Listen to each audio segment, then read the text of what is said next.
Welcome to the Man Cave Podcast with Dan Casper.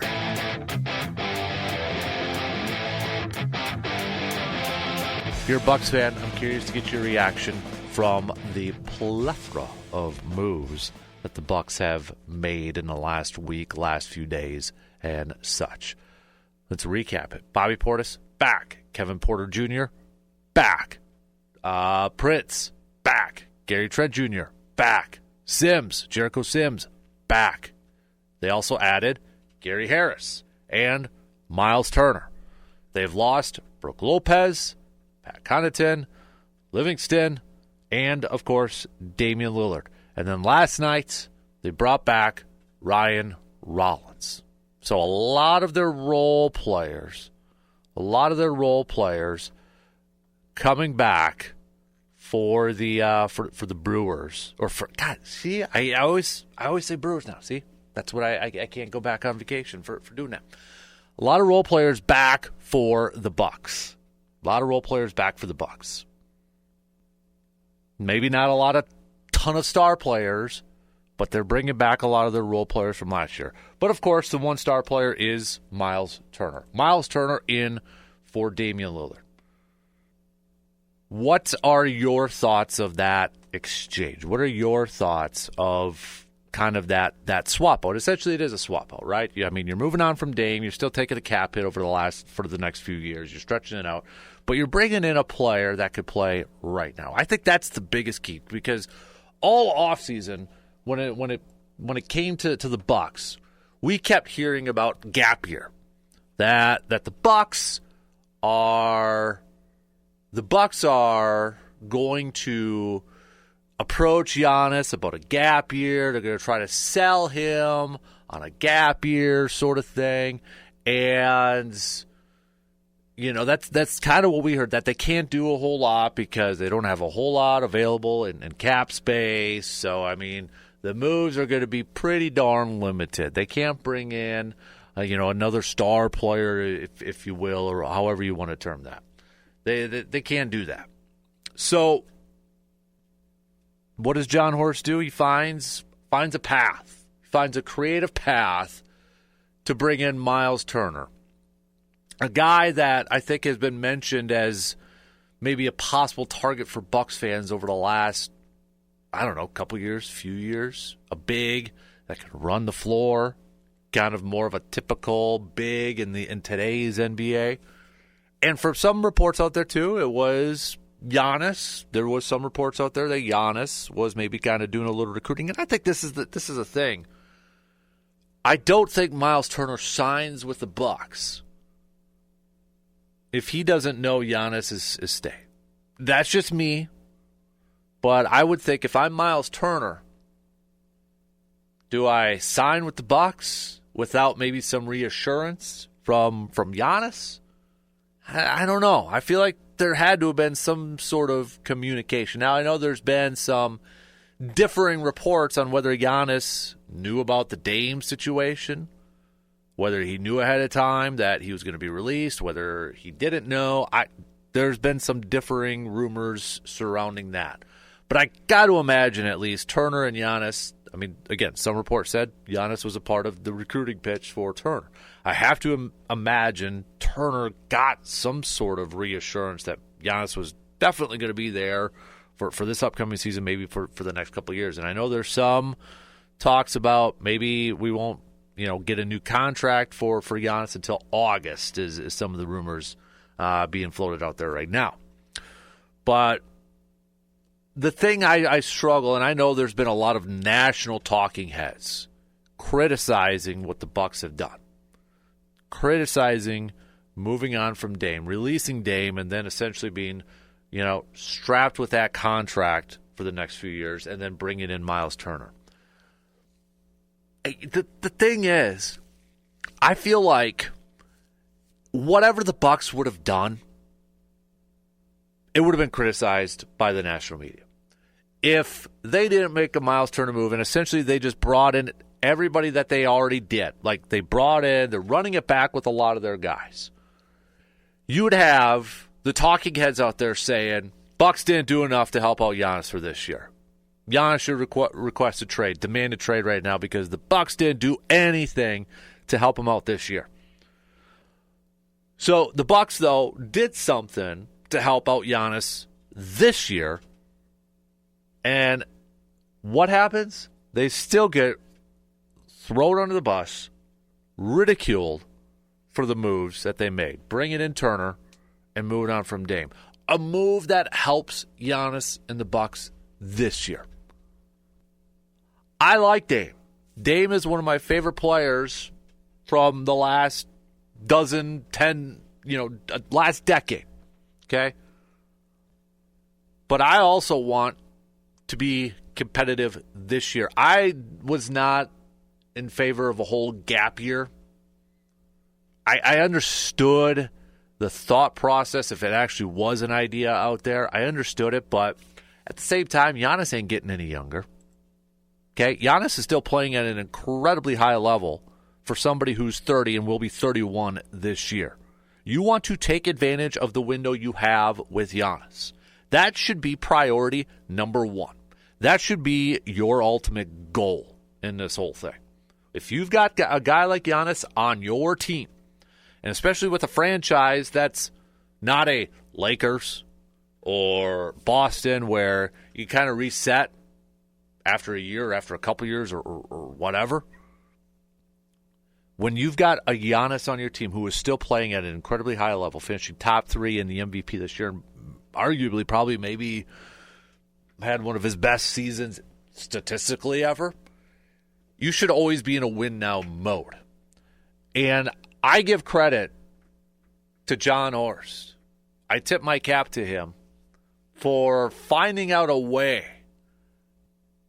to still be competitive this year, to still compete and still be a playoff team, a top team in the Eastern Conference, finding a way to bring in a player that can help now. Now, I don't know if Myles Turner is going to come in and average 25, 27 points per game, whatever it is, and 15 rebounds. I don't know. We don't know ultimately if the Myles Turner move is going to work. But I got to give Horst credit because he is trying to do something to win in the now. To win in the now. And for the last year or so, probably even the last couple seasons, we've talked about a big, getting younger at that big position, getting somebody who can stretch it out a little bit on the defensive side. Brook Lopez was a fantastic player and deserves all the thanks from Bucks fans for over the years. But I think he has hit he's a limited player now at this stage in his career. He's a good, very good interior defender. He can shoot from the outside. But you play up against those teams that want to run and want to stretch it out. That's his weakness, and teams were exposing that. They were exposing that. It was time to move on. It was time to make a change. And while, it looks bad, the optics of it looks bad, the loyalty aspect of it, right? I mean, you hear about loyalty, and I get it from a perspective where players and people were critical of the Bucks because they didn't show any loyalty. But at the same time, how many times have we heard from a player say, I want out, or demands a trade? There's no loyalty in sports. I don't care. There's very few examples of that. Right now, Giannis is probably the best example of somebody who's loyal. And right now, I would say the Bucks are trying to be loyal to him by still building and being competitive and remaining competitive and such. But really, how many? I mean, every year in a sport, we hear so-and-so's demanding a trade. So-and-so's not happy. So-and-so wants out. There's no loyalty in sports. And once you do have one of those people or teams, it's incredibly rare. Ultimately, it's a business. But while it was a shocker, I didn't expect the Bucks to actually do what they did and releasing Damian Lillard. I did not expect that to happen. I gotta say, I like the move because I think it makes the Bucks a top 4 team in the Eastern Conference for this season. We'll see if Cleveland can do what they did last year. If the Knicks, I was kind of joking about it at the beginning of the process when I said, watch, they're going to hire Mike Brown because they're going to run out of options, and lo and behold, they hire Mike Brown as their head coach. We'll see how that all kind of plays out. But you throw the Bucks in there now, too, with a depleted Pacers team with Tyrese with the injury, now no Myles Turner. The Celtics are going through a transition. They're not going to have Tatum. I feel like they're going to be down this year. You look at the Eastern Conference, are the Bucks, Orlando made some moves. Can they make that jump into a top 4? I think the Bucks are right there. When you throw in Myles Turner, Giannis, kind of forget about Kyle Kuzma. I think this is a big year for Kyle Kuzma to really – he's got to elevate his game there too. I would argue that he's got to take a step up this year. And while I know a Gary Trent Jr. and maybe a Kevin Porter Jr. backcourt doesn't get everybody really excited, they showed glimpses last year. Gary Trent Jr., especially down the stretch. They've got some nice role players. Bobby Portis coming off the bench. This is a team, to me, that can be in the top 4. The biggest question mark I still have, though, about this team is do they have the right head coach in place? Because I don't think they do. And I hope Doc Rivers proves me wrong. That's the main thing for me. It's the main thing for me is I don't know if I can trust Doc Rivers being the man in charge, being the head coach of this ball club. I hope, by all hope, that he proves the rest of us naysayers wrong this upcoming season. But that, to me, right now is the biggest question mark. Is he the right guy to be the head coach for this team? I don't know. Right now I have my doubts. But we'll see. But from a player standpoint, I like the move. I was always in favor of Myles Turner from the last few years. Whenever we talked about trade deadline deals or potential free agents, I was like, oh yeah, Myles Turner. Even this year, I'm like, oh man, if somehow they can get Myles Turner. And lo and behold, they did. They got him. And they took away a player from their rival, which is an added extra bonus to this thing. They've got some athleticism. They've got some height. And to quote Jay Billis, they've got some insane wingspan from their wings and their big man, Turner, Giannis, and Kuzma. It's going to be up to those three guys.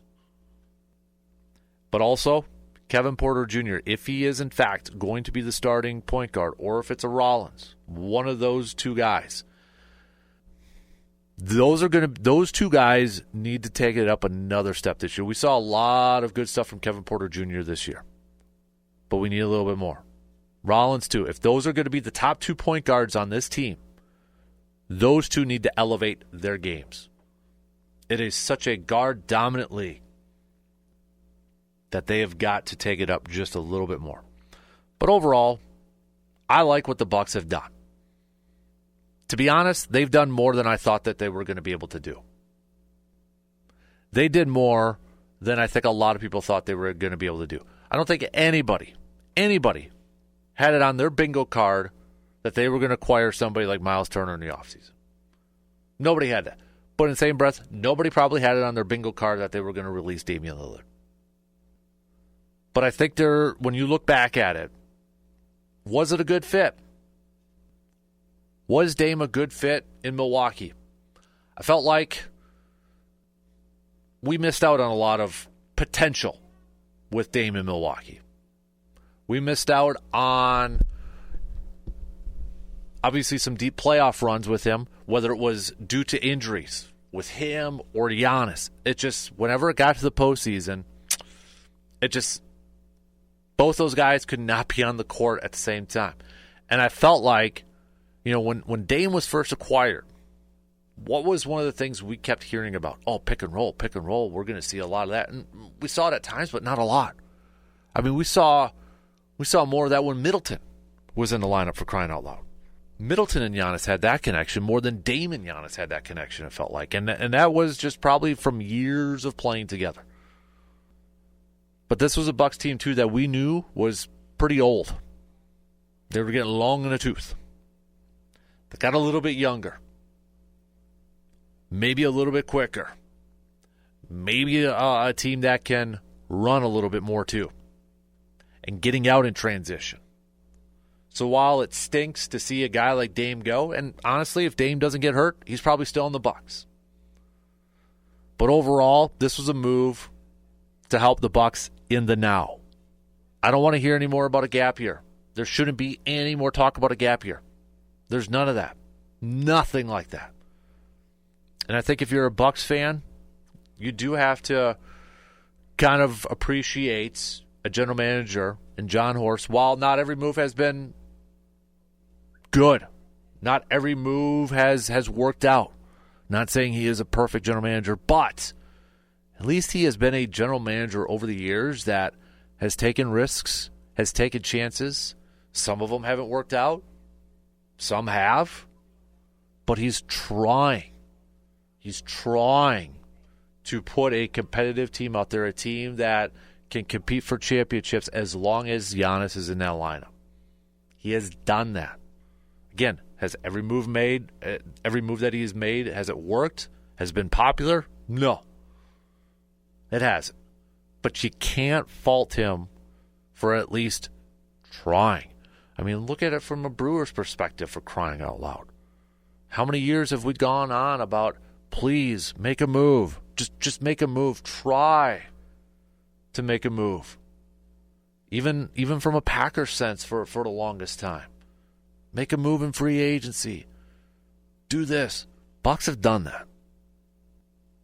And while we may be frustrated at some of the moves, they've tried. They've done that. Horst has done that. I like the move to bring in Turner because you get a big, you get a big that could stretch it, run in transition, play perimeter defense, shoot from the outside, but and you got a little younger there too, but it means you're still trying to be going for a championship this year with Giannis in that lineup. There is no more talk of a gap here. There's no more talk about what is this team going to look like with no Dame. So yes, not every move has worked out. Not every decision has worked out. Signing Eric Bledsoe to a big deal when they did. He was a good player, but then it felt like it wasn't working out. So what do? They trade him. They move on. They bring in Drew Holiday, for crying out loud. That move worked. Now we can argue, did it work trading Drew Holiday to bring in Dame? Did it work? Let me throw this question back at you, Bucks fans. When you think about the Dame tenure, the Damian Lillard tenure with Milwaukee, what's the first word or what's the phrase that comes to your mind? Underwhelming? Didn't hit expectations? What if? What could have been? Injuries? Old? What are some of the words or some of the phrases that you think about or that you're going to think about when you think of these 2 years with, was it 2 years? 2 years of Damian Lillard with the Milwaukee Bucks. There's a bunch of them we could use. There's a lot of them we could use. The ones I just kind of threw out there, those are the ones that come to my mind. Underwhelming, underachieving, injury-plagued, didn't hit expectations, didn't mesh, what could have been. Felt like there was a lot of different things left on the table with this duo. A duo that I think we were so excited to see, and it never clicked. Never clicked.